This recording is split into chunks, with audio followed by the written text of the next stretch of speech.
Welcome to Stopping Goliath. My name is J Kimmel, and today we're going to be discussing Christian persecution around the globe and right here at home in the US. There is a link in the description to the article that sort of kicked today's video off. It's from the Christian Post, and its headline says, "Christians face harassment in more countries than any other religious group," Pew finds. All right, so first of all, if you think this truth should be shared with others, please like this video, subscribe to our channel, and if you want to know when we drop new videos, hit that notify bell, and you'll know when we drop new videos on YouTube. We'd also love it if you would share this video on your social media. Share it on YouTube, share it to Facebook, link, wherever you do social media. We'd love it if you would share this video. So this article found a couple of really disturbing trends about Christian persecution around the world. The first one is that since 2012, there have been 45 new countries where Christians are persecuted. We are now up to 155 of the 198 countries studied. That's more than 3/4 of the countries on earth are now hostile to Christianity. And Christians are facing some sort of persecution. And of course, groups like Open Doors rank this. So there are all different types of persecution, which we'll talk about in a second, but there are now 155 countries out of 198 where Christians are persecuted simply because they are Christians. And that's up again in the last 10 years from 110 countries. So it's rapidly ascending. So harassment, what does harassment mean? What does persecution mean? It can be a wide variety of actions, and it can include verbal abuse, physical violence, and of course, murder. Usually committed by governments, but sometimes by individuals or other groups of people or other groups of religious people. So I want to make sure we understand these aren't just Christians who were, subject to a violent crime and they happen to be Christians. These are Christians because they were murdered or persecuted in some way simply because of their faith. And I want to kind of put this in perspective. For most of us, if 5 minutes ago you'd have said, who's the most persecuted group on earth, I think most of us would have said the Jews. Throughout history, the Jews have been absolutely persecuted to no end, right? In World War II, 6 million of them died at the hands of Hitler and the Axis. So how many countries are Jews persecuted in? 94, a little less than half. Christians are now persecuted in more than 3/4 of the countries on earth. It's a very disturbing trend. It sounds a lot like the book of Revelation to me. Another one of the things that you might not have realized that happened to Christians during the pandemic were that in many countries around the world, COVID was blamed on Christians. So for example, the Coptic Christians in Egypt, they had trouble because the Egyptians were setting their churches on fire because they were blaming COVID on Christians. In India, people were beaten and killed for violating curfew if they were Christian. Instead of just being beaten like the rest of the Indians, if you were a Christian, you were likely to have been beaten to death for violating a curfew. There's an institute called the Cato Institute. You may or may not be familiar with them. They research a lot of things like Christian persecution and many other topics. I was just reading an article that they wrote, or a background on Christian persecution, and much of their information comes from the Open Doors network.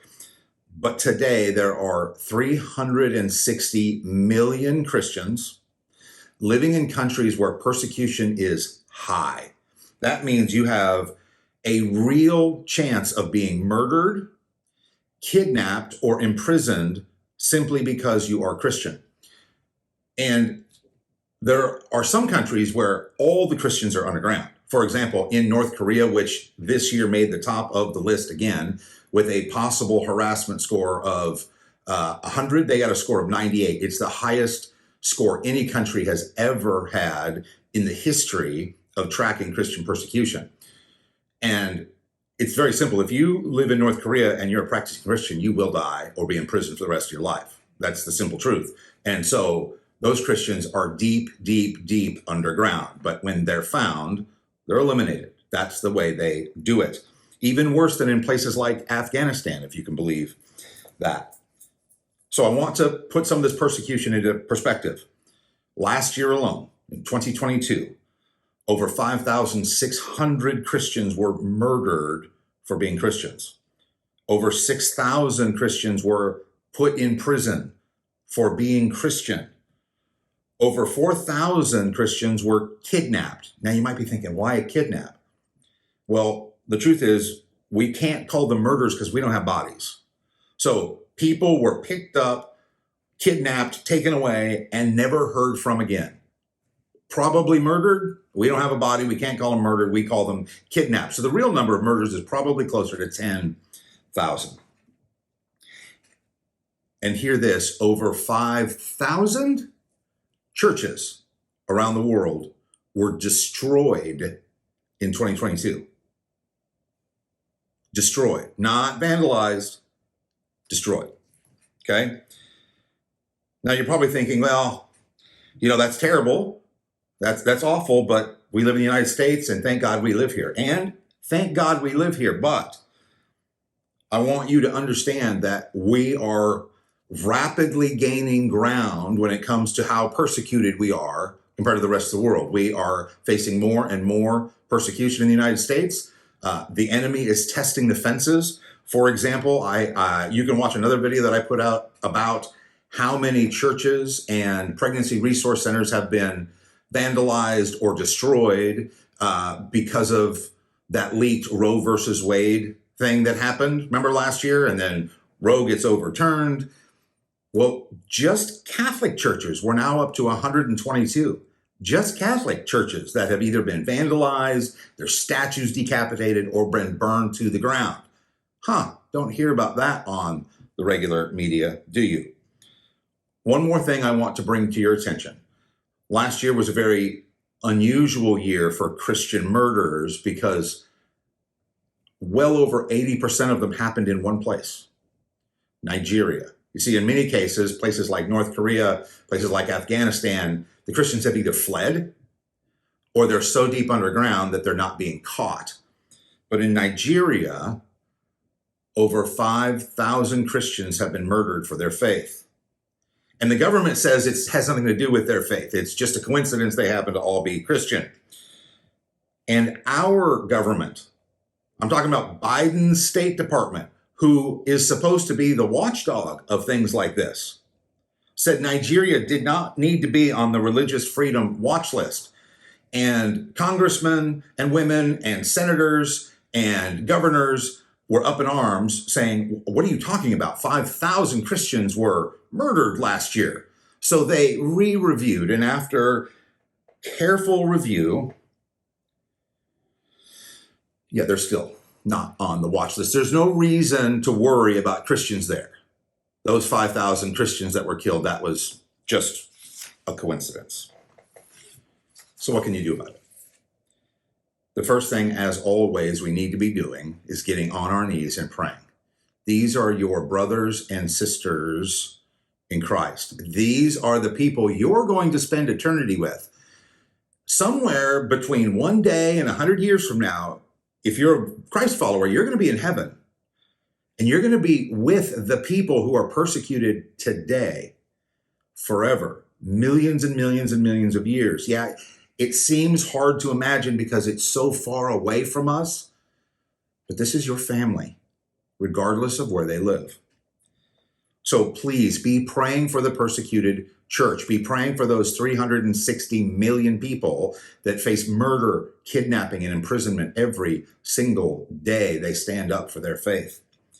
And let your governor let your congressman or woman, let your senator know this is unacceptable. It's unacceptable what's happening in Nigeria. It's unacceptable what's happening here at home. They can't burn down our churches. They can't harass us. They can't murder us and get away with it. That's not okay. And please share this video. There are not very many of us who are broadcasting the truth. Please share this video with your friends, with your family, on your social media. Share it on YouTube.